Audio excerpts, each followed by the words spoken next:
which must call a chapter in a book, The Excellence of Knowing Nothing. The excellence of knowing nothing. Because only in such a state is the peace that is there so reassuring, and so totally content enough to be still. And I don't even know if that's, the stillness is there. Contentment didn't bring stillness.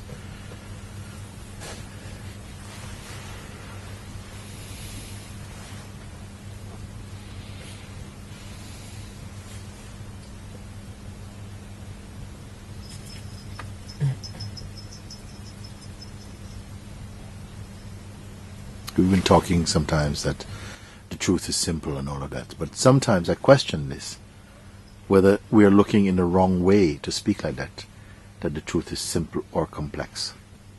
Maybe that is also a tribal perspective, because it is beyond simplicity or complexity. It's not about that.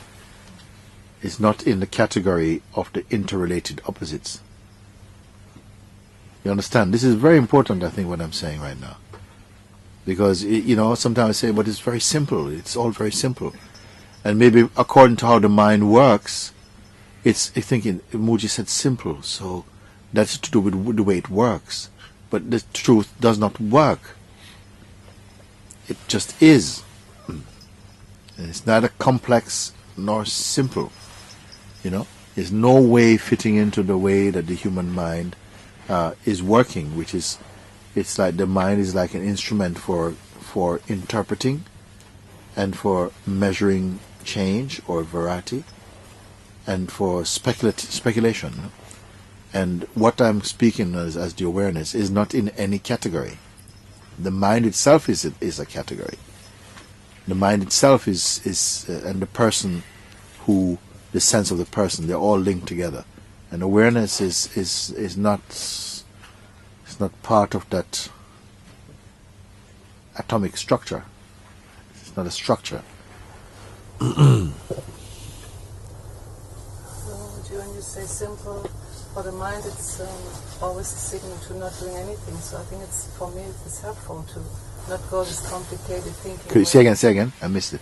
When you say simple, the mind understands simple as I don't need to do anything. So for me I feel it's helpful if you make the distinction between complex and simple. Because simple for my mind means I don't need to do anything, and it's what you want to find out. No? Yes, but you see, that is the beginning of the inquiry. Because even to say that my mind doesn't need to do anything and whatever, no? The inquiry is not really targeting your mind, but you. Who are you who speak or say my mind even? You see, when we speak about mind, immediately for me, the mind itself is a phenomenon.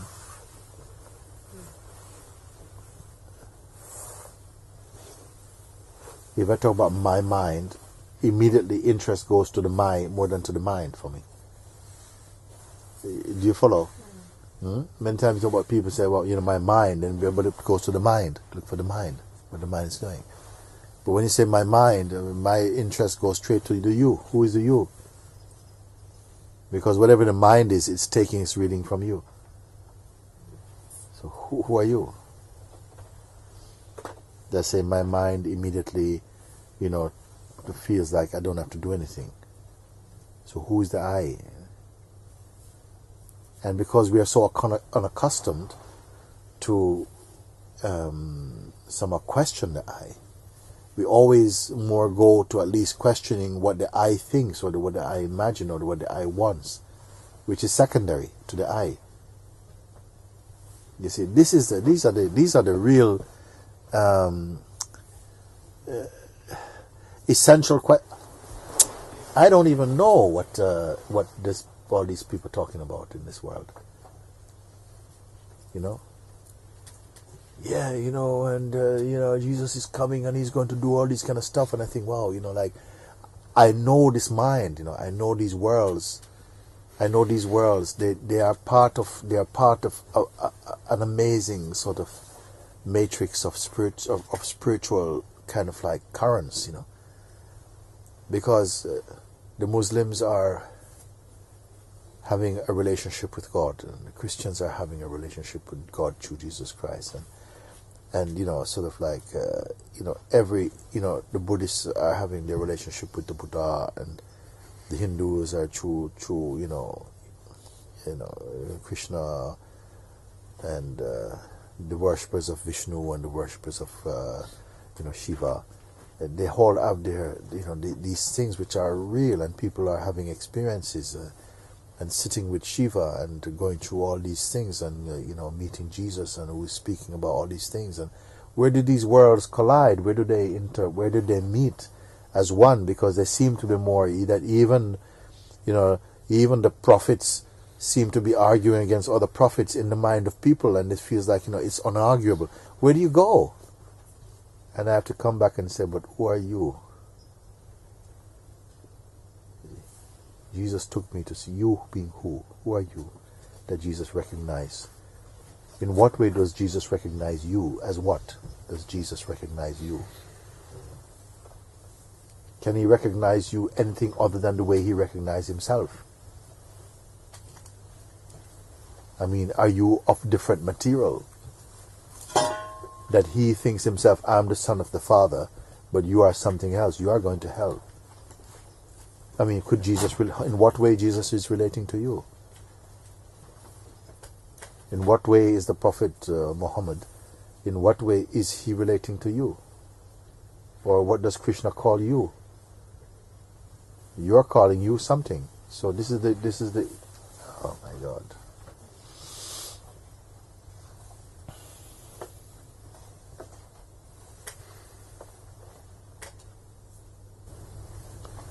How to come out of this dream, the waking dream and the sleeping dream. Dream meaning the imagery of creation, the imagery of the vital force, the imagery of the existence in time, such as future and past and present, and identity. There has to be, the beyond, whereby these things are seen, because where do you have to go to prove these things? Just today is good enough. Where is yesterday today? Where is yesterday today? And when their parents tomorrow come, where is this moment in that now? Where is the pictures of today tomorrow?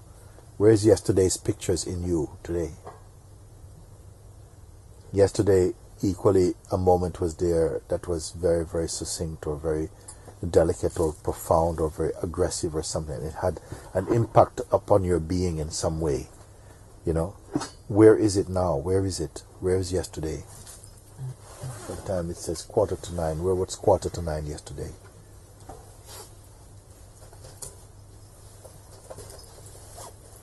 We speak about the past, where it come from. Where do you keep your past? Where's the past? That we give so much importance and credibility to it. I think if a human being begins to question a little bit like this, a clarity must prevail at the end of this inquiry. I'm saying these things over and over again. I don't know if I'm just a failed missionary or something, because I did not come from that background, particularly in its religious, costume. I was not a thinker. I'm not a thinker. I didn't grow up in a kind of like debates and thinking and introspecting and meditating. I was never doing that. I was more of a sports guy.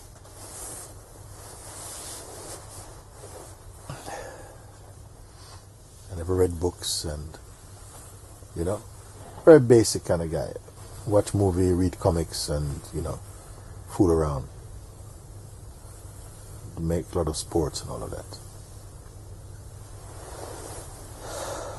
And how radically that life changed, whereby these things can be spoken about. And so I mean, something happened here. I mean, you are going north and you end up in the east. What happened to you? I said, well, I don't know actually. But something did take place, something inside here.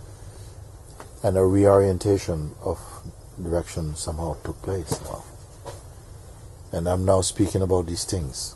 I'm not sitting here talking about martial arts or arts or any of the arts or, any philosophy. I'm just somehow bringing awareness, bringing attention to this, which I've found of all the varying subjects in the human kingdom. And this is the ever-prevailing one. What is your essential condition? Because everything got burnt by this fire.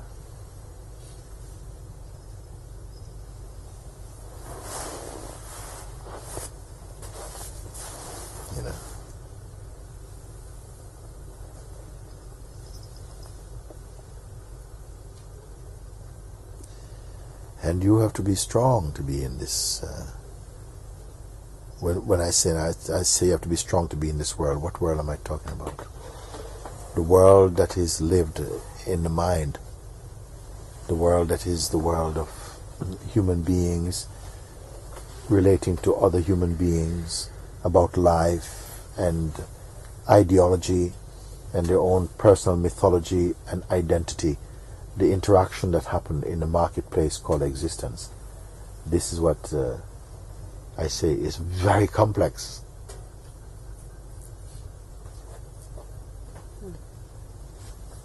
Because who sent us in particular here?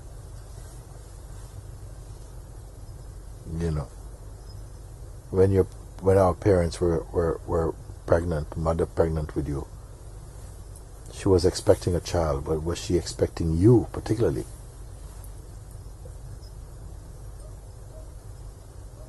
And who are you particularly? You keep changing.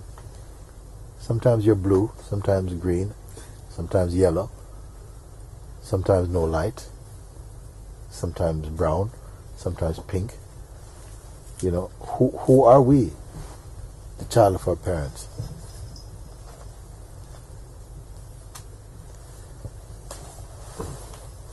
We can't even stand still. We cannot be still. Something always cooking, is always moving. But there is that which somehow looks upon that also, on the changeful aspect, the changefulness, and watch it from a place of unchangingness. Otherwise the changeful could not be perceived as changeful, were it not for the unchanging. When one contemplates like this, all the subjects, all the differences, and so all of them, they vanish. Because they can't come here. There's a place where the world stops. Beyond that gate, it cannot come. There's a place where the person stops. Beyond this gate, it cannot come. And you are here.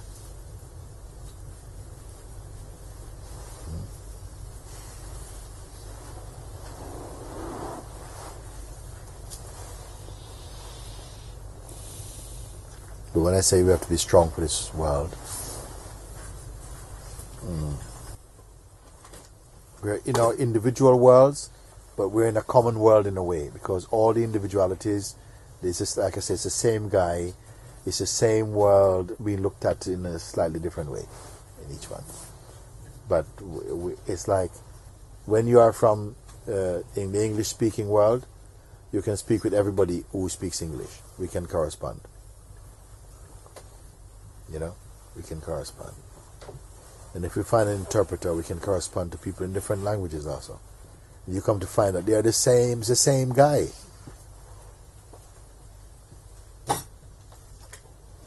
But you need a code to work with him.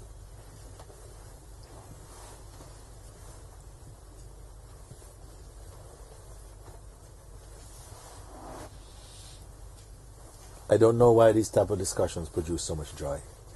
Maybe that's what they're about.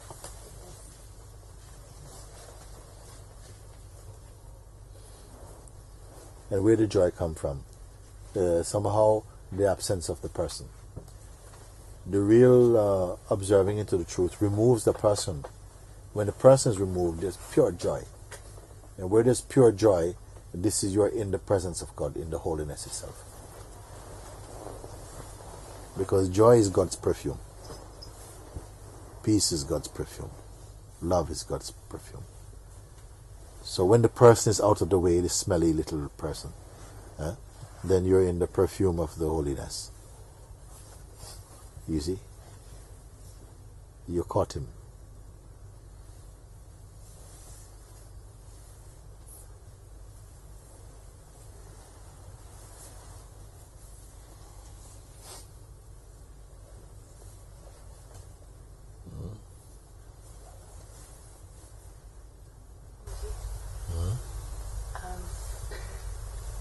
Last days, maybe just yesterday and today, something feels a bit shaken up, and the inquiry, it's trying, like I'm trying to catch something, but it's like the moment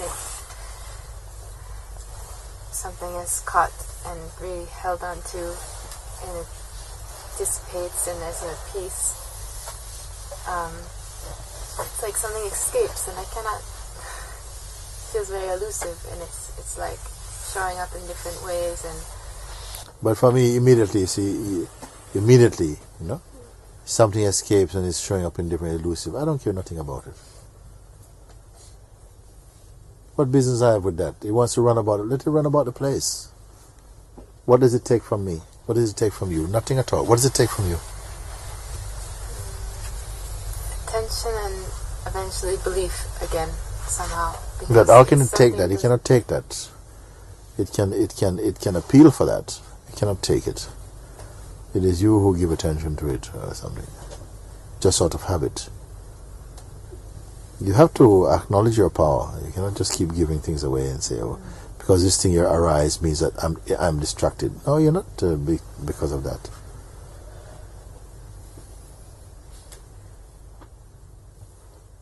Why do you refuse your power to acknowledge yourself? You give acknowledgement to everything else, something out external. Look at this thing. How this thing is going now. Why does this thing go, Mooji? Why does this thing go now? I say, what thing? That thing, Mooji. I'm not here to look about. What about you? I want to see you. You want to show me this thing. I want to show me that thing. Hear about that thing and this thing. There's so many things in the world. We have to look in that thing. But you, I want to meet. Because the God has showed itself in this body. Then something seems to be obstructing you. So how can anything obstruct the God? Then I see that the powers are misused to give attention to things which are really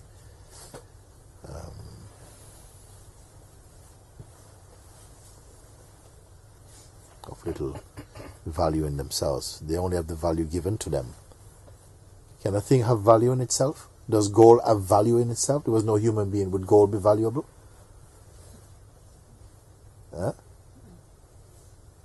Would gold be arguing, I'm 22 karat gold, you're only 18 karat, ha ha ha ha, I'm above gold?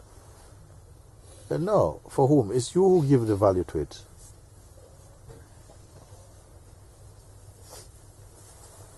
Whatever you value, whatever you want, you give value to it.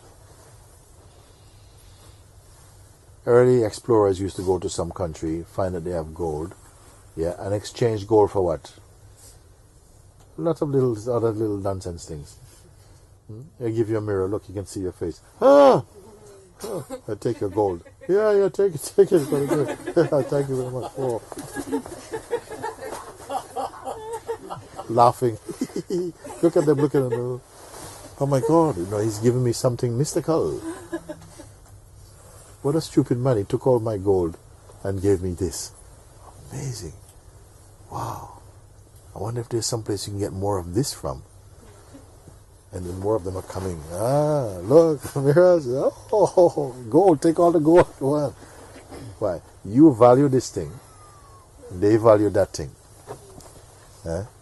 Does the thing have value in itself? No. The value is in you.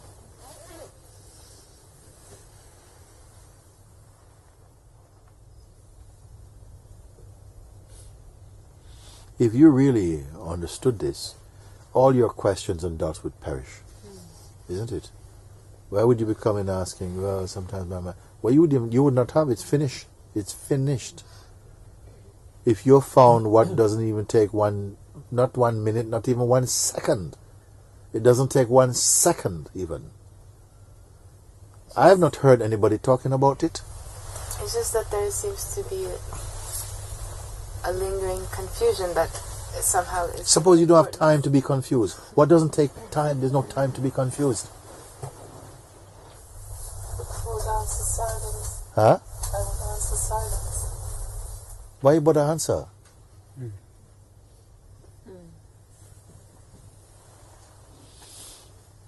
You see, maybe you are just getting a little bit acquainted with me. Maybe we're on a different time frame. Because I am only here now. You understand? I can't answer for later on. The closest people to me, sometimes they still ask me, what about tomorrow? What do you want to do today, later on? Or what do you want to do? I said, but you're with me all the time and you still don't know. I don't know nothing about these things. I know nothing about tomorrow. I've never seen tomorrow. I don't know it. So I am more want to know, where is the top of the game right now? I want to know about it tomorrow. Tomorrow don't exist for me. If it exists, it has to be here now. You follow? Are you on my wavelength a little bit? Because the rest is just excuse for me. It's just excuse because you're not up for just being what is. We're only always on the way to what is. You're never enough just what is. So this is why you need time. So time give you this. You want something from time, take some of that. But what doesn't take time? You say, but there's something that creates confusion. I ain't got time to be confused. I don't have time to be confused. To be confused, you need some time. And you need something. I don't have nothing. And don't listen to me like I'm speaking some kind of little game or some riddle or some kind of novelty. I'm speaking to you as honestly as words can express my truth. So therefore, I've got to wait for you. Why have I got to wait for you? All of you tell me I've got to wait for you.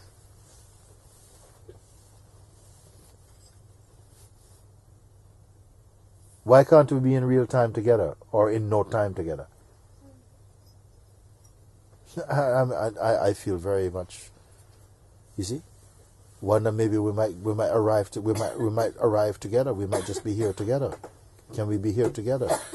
Our bodies is in the same time together, but are we in the same time together or timelessness? I have to wait for everybody. Only when you're empty, I don't have to wait for you.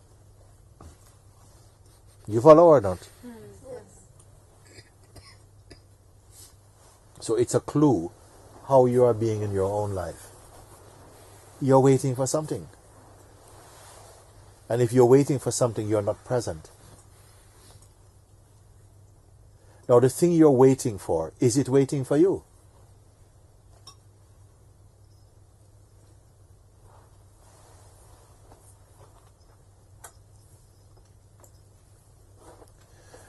You want to do something about something.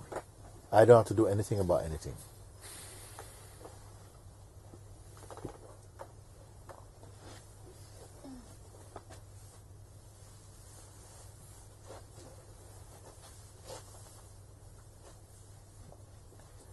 And what I say, let's meet. Let's meet. But do we need an appointment? Appointment means not now. You follow? Let's meet. You say when? I say, now. Now doesn't need any appointment. Appointment means later. Your whole life is later. Waiting for something to happen. what you're waiting to happen itself cannot happen. You're waiting for what cannot happen to happen. So when will that happen?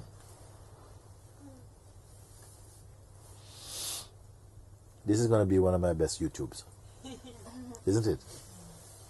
For the one who has the eyes to see it, the mind to see it.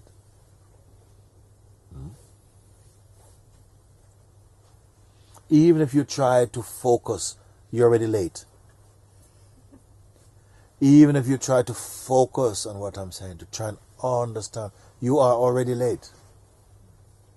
Because your very attempt already is seen in that which is timeless. And that one which sees your attempt is not interested in your attempt, or even you.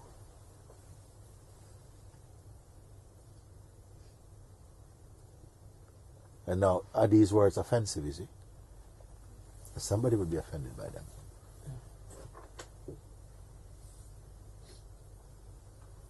Because the mind wants to do. So what do I do? I said, but doing takes time, baby.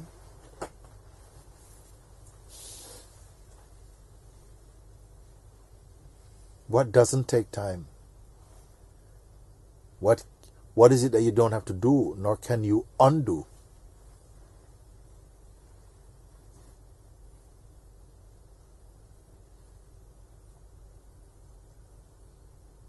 In England, the Englishman is saying, how do you do? I don't do.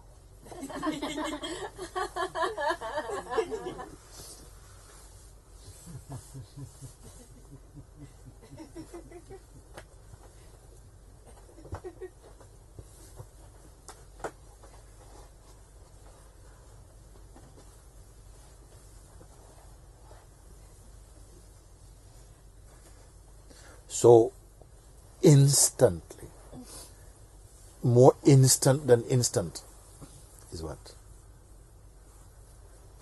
Come on. More instant than instant. No time for a relationship.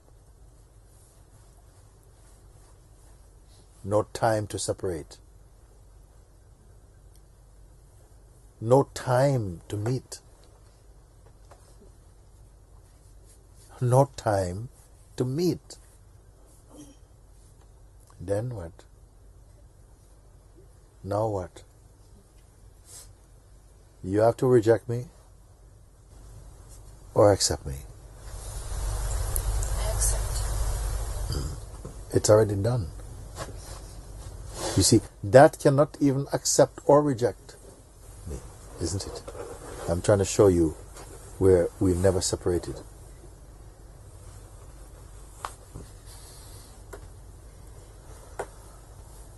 Are you up to speed? Because when I speak like this, then you start to see, my God, I'm so slow. I'm so slow. Because everything about me take time. Everything about me take time. To meet God, that's going to take even more time. My God, I don't need a lot of time. People tell you, I need more time. I need more time. What doesn't take time?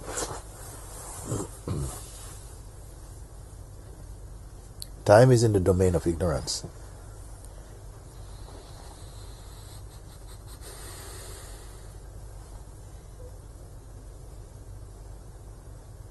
And don't try and do anything, because that's wrong already. What you're trying to do take time. What does not take time?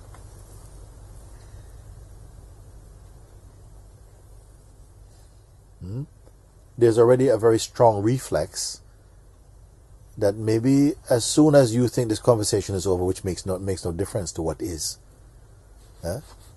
it wants to slip back into, okay, I can breathe again, because I'm back into ignorance. You got to go back to time, because what we are used to is time. Yeah, we're comfortable. Yeah, what time you want to go tomorrow, Mooji? At 7 o'clock? Okay, I'll be there 10 to 7. That's our life. Miss 10 to 7. But what doesn't take time? be in that as that which does not take time. Now, what you're going to do with my words when I say that? Who receives the words? Who responds to them?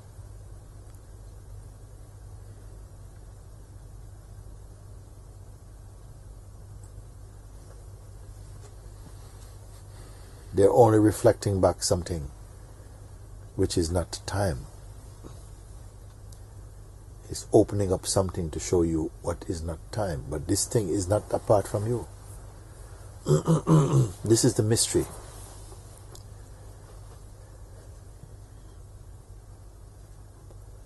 In any circle you sit now in the universe, in the world, people discussing, beings discussing these things. This what I'm speaking now, this is what you have to hear. I'm telling you. I wonder if you have a sense or not about it. Yes. That which does not take time. The others, we want to do this and we've got to do this and try to get into this and to try and explore what is inside the atom. You, bye.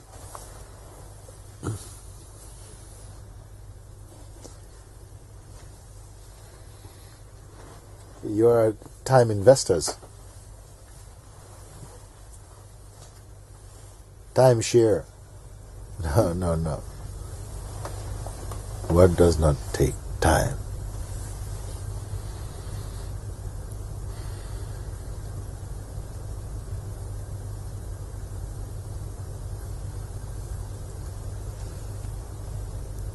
This is the good news, I tell you. This is the good news. Set your heart free. Set your heart free. Take you out of this room of suffering and projection, fantasy and delusion. What does not take time?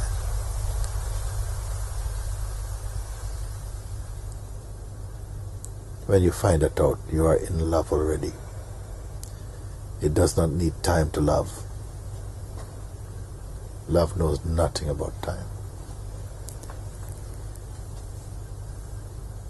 Peace knows nothing about time. Joy knows nothing about time. Wisdom, nothing about time. The divine, nothing about time.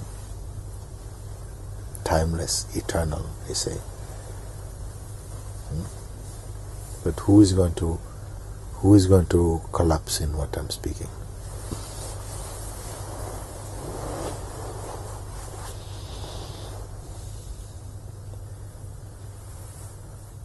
Something in you understand immediately, you see. When I speak to you, something in you already understand immediately. It doesn't have to do anything at all, isn't it? Something immediately knows what I'm speaking. And as joy in itself. It may say for hundreds of years, I'm trying to release this to myself.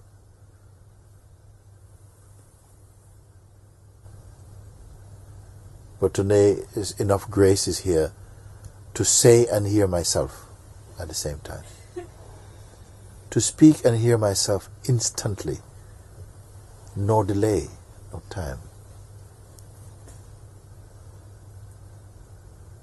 Once you have heard it in your heart, you cannot be fooled by time.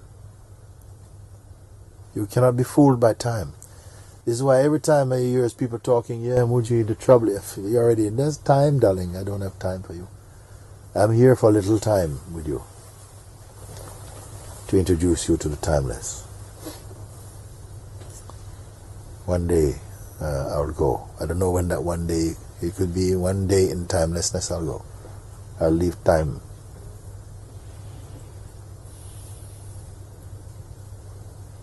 While we have a little time, don't waste it. Use it to find the timeless.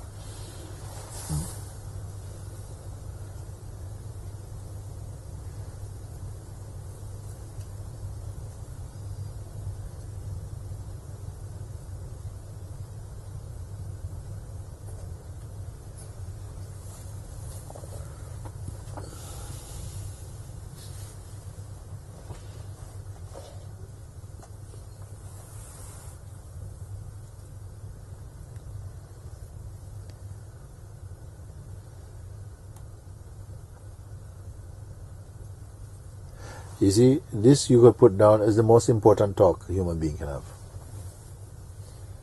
But only if it is understood. Only if it is understood. And if it is grasped inside the heart, is the most profound thing you will hear in the human kingdom.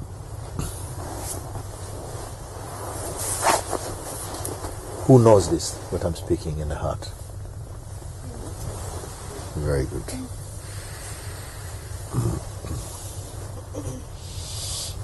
It has so many reflections in the body. Huh? It has so many reflections in the body. Yes. It's going to have a lot of impact and effects. Because when it is understood, the truth is blessing every facet of the expression in the manifest world. The impact of it.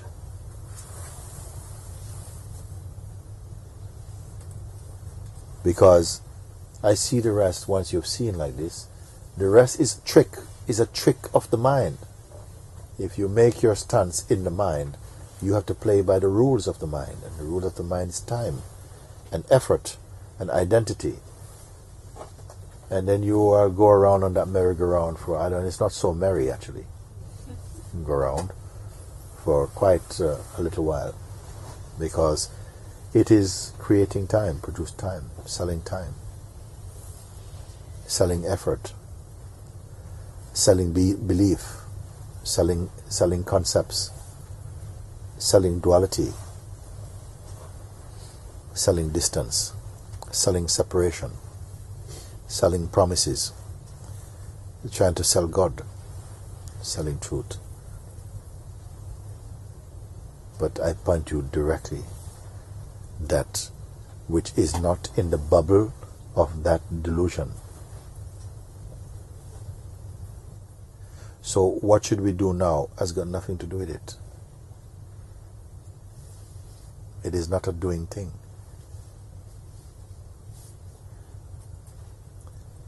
Now, do you hear this thing in your head, in your heart, or in everything that you can say is you? Which part does that go to? Everywhere. Everywhere, thank you. Everywhere.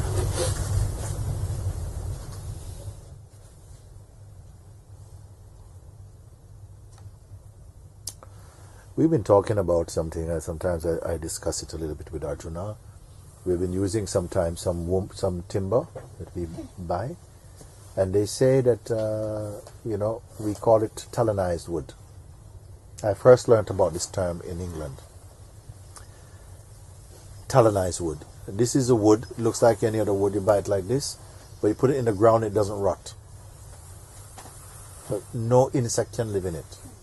Okay? It just does not rot like that. Okay? They say. I said, how is it possible?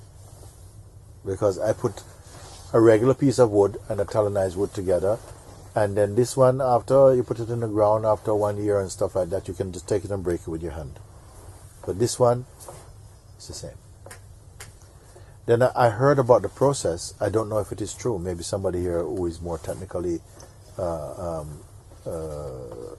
aware of this than I am. But they say they put the wood, the regular wood, in a chamber, like in a big kind of tube.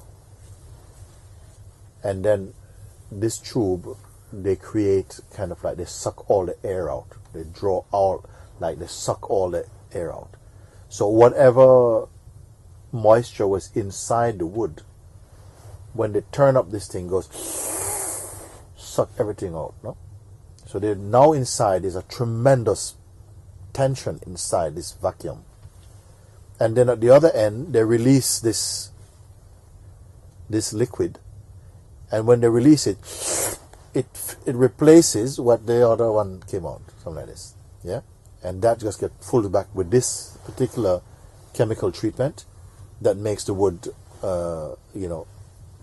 gives it that longevity. And all those years ago, it struck something in my mind. Yeah. I was praying to God, talonize me. You understand? You understand this prayer? Yes. Yeah. Talonize me. put me in your vacuum, suck out all my bullshit, okay? And release you. Colonize me. Many, many years ago. Such was the impact. How long it takes.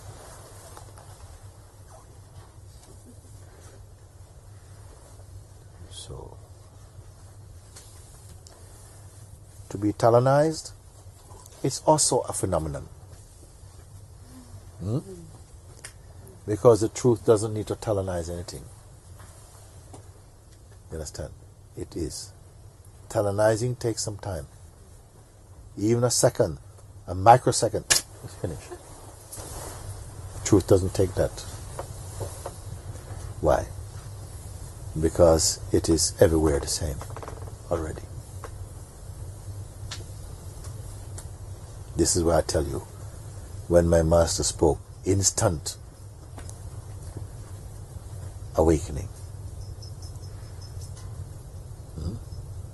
Then I am telling you, not even instant.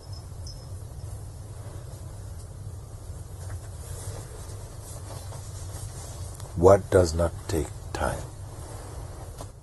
So you may say understanding somehow maybe take time. A little time, instant, to recognize the timeless, isn't it? Instant to recognize the timeless, like that. Then where does it fit in? The progress and the hardship and the suffering. And please help me. Oh, and this thing. Does that have a place? You see? I say, yeah, it has a place. It is also the play of the dynamic consciousness which manifests as time also. And change and identity, because it needs an identity. Only the identity can evolve in time. Without an entity, can there be evolution? There must be some form, then you can have the evolution. Then this is the form. And the form, you may say, is evolving through the natural biological process of growth and decay. The mind is evolving, also evolutionary, through intelligence and experience and learning and so on. But the inmost one, does it evolve, is it? The ever-perfect. But how do you know there's an ever-perfect? Maybe that's just a concept also. How can you prove it's ever-perfect? Okay, forget ever-perfect. Let's just say everything you see is imperfect.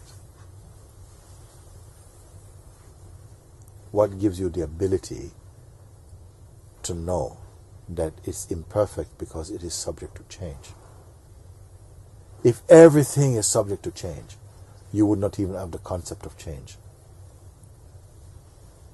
Isn't it? You can only perceive that which is changeful because there is that which is unchanging. But the unchanging you cannot see. You can only know it by knowing that which is changeful. When you know what is changeful, immediately what is unchanging is there.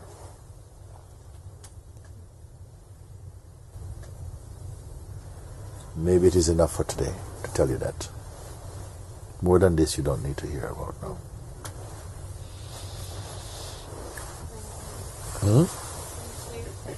Thank you.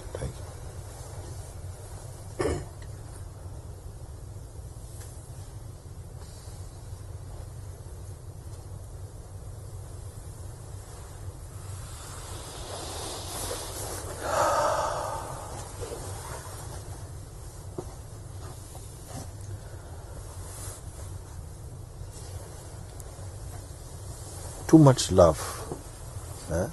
Too much love, too much peace, too much space, too much joy, too much light. Too much holiness.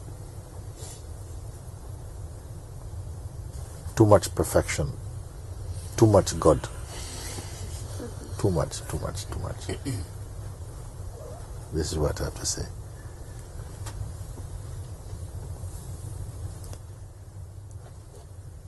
If you ask me, what is my perceiving? Too much.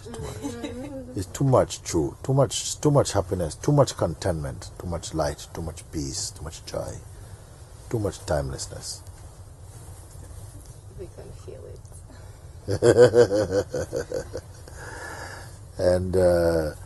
And it is infecting you to remove you and leave only the timelessness. Leave a little bit you. Why not enjoy a bit of you? And a bit of you too. Why not have a little bit? No harm.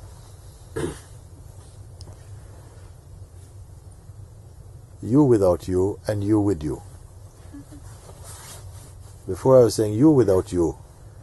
First come to you without you, and then you can have the you back. Give him a ride. You without you and you with you if you want. No harm done. Too much. Too much happiness. You ever hear anybody say like that? Too much happiness, too much joy, too much love. Huh? Yes. Yes? Who? Come the whole world can drink as much joy, as much happiness as it wants. But it only has to be a bit empty first, because you cannot fill a full cup.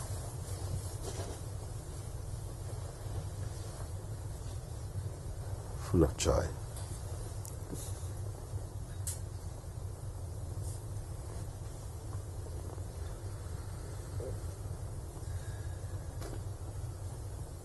Today when I read this letter from this person who was writing about, somebody writing about, they must have seen our YouTubes or something and felt very struck and wanted to tell, send all these biblical messages that they found in the Revelations and some of the Gospels and so on, to condemnation messages, of going to hell, you're going to go to hell and all these things. And I said, and sometimes I feel a pain inside my heart. And I said, okay, all right.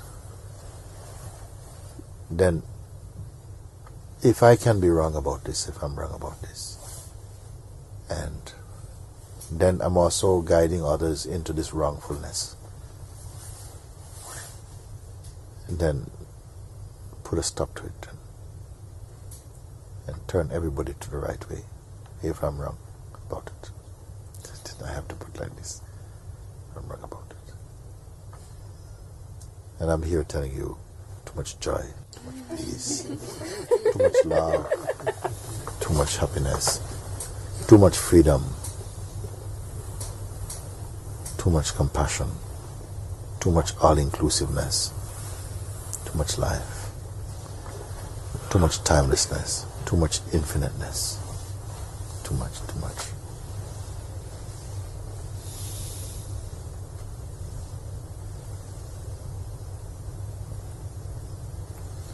Because what can I do but say this thing? I can't say nothing else. I don't know how to say something else.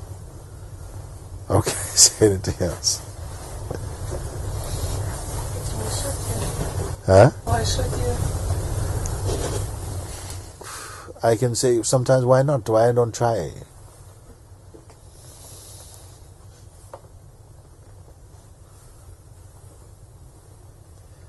Sometimes I try and talk about something else, but all my something else is the same thing.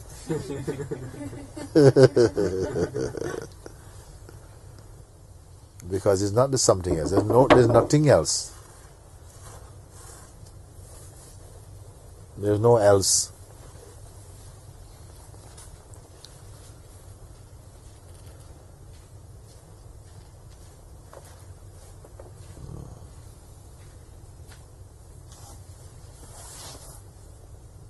Then somehow, when I'm here with in a company of your company in Sangha, and then it loves it to be there. It loves its own Sangha. When it finds those that venerated, that has a love for the truth, for the supreme, you see, then it knows no bound but to shower love upon them, because it has a perfect excuse to do it.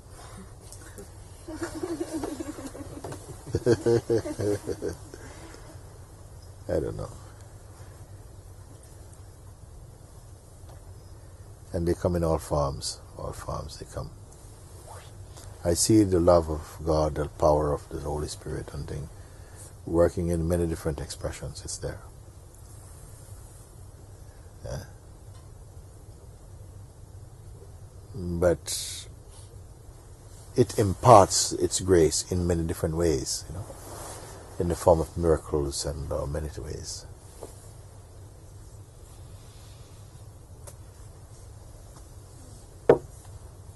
And they are good, all is good.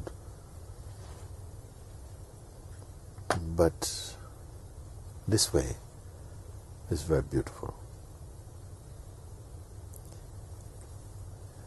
The all-encompassing way. The path of emptiness, not somethingness. Because wherever there's something, there's going to be competition, there's going to be comparisons, there's going to be preferences, there's going to be rejections, there's going to be war, there's going to be conflict. But when there is that holy emptiness, then the fullness the real fullness can show itself, because it will not be stained by the delusions of the ego. You cannot do it. I feel to say like that.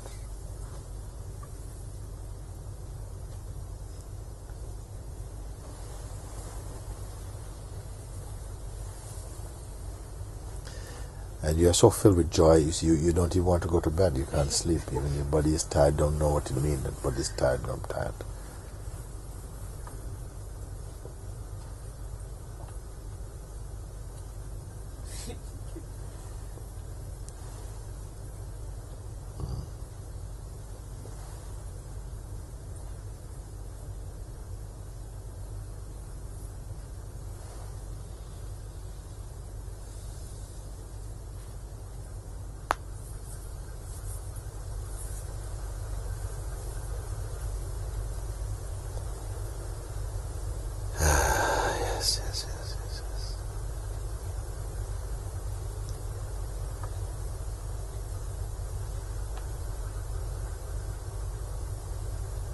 I don't know when this body will expire, but sometimes I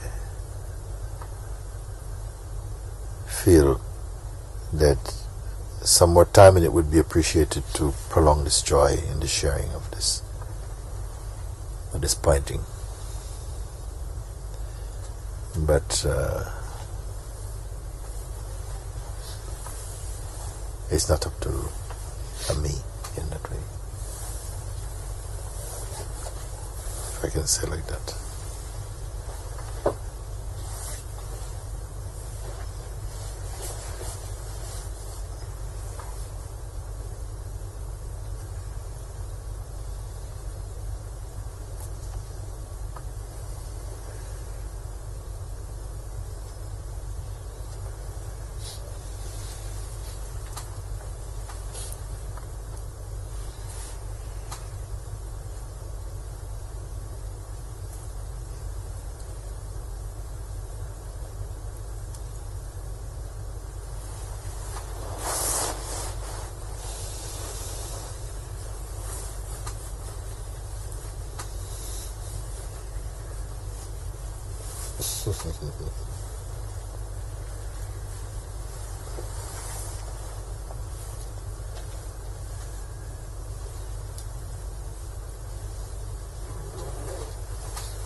And you know that all of this is just a play, don't you? Huh? It has to be a play. Every day fresh. Who writes this play? Huh? This play, the infinite one. Every day this play is going on. And every character has a role in it. Even the viruses have a role to play. Even the worms. If you go to the belly of the earth, you find creatures there. Every one of them are playing their role perfectly.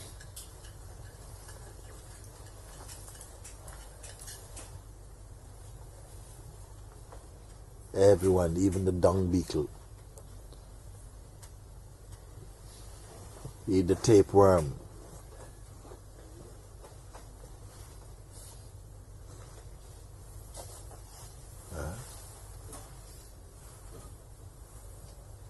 The flea. Everything. Everybody has a role they're playing in this great play. The great play of consciousness, the great dream of consciousness. No rehearsal. Take one.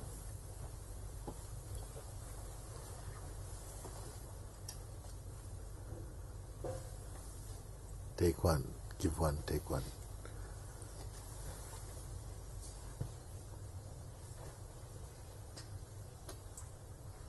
And because there's no rehearsal, you can just relax. Because everything you do is in the play already. You like it? It's very nice. Huh? You can't do anything wrong. Even your mind is in the play. Yes, even your mind is in the play. The only thing is, you must know that.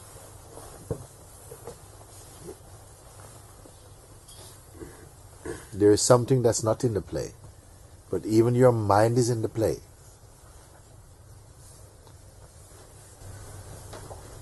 So you can just relax, let him go. Only thing, don't identify with him. Remember, you are just the ultimate witness of it.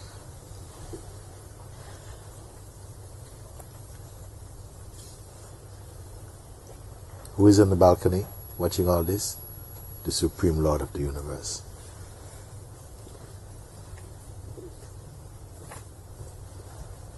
And you.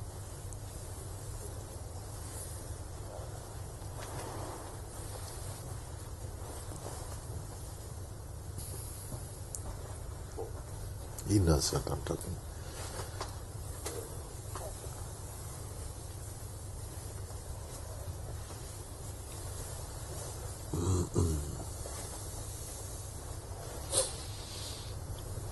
You all do.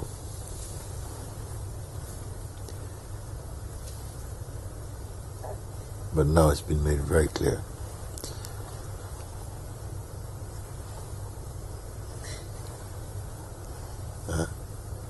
Both your body and your mind and your emotions, all of it is already a part of the play, the great play. Just don't be confused that it is you. You are the witness. You get the feeling, even the feeling that it is you is part of the play.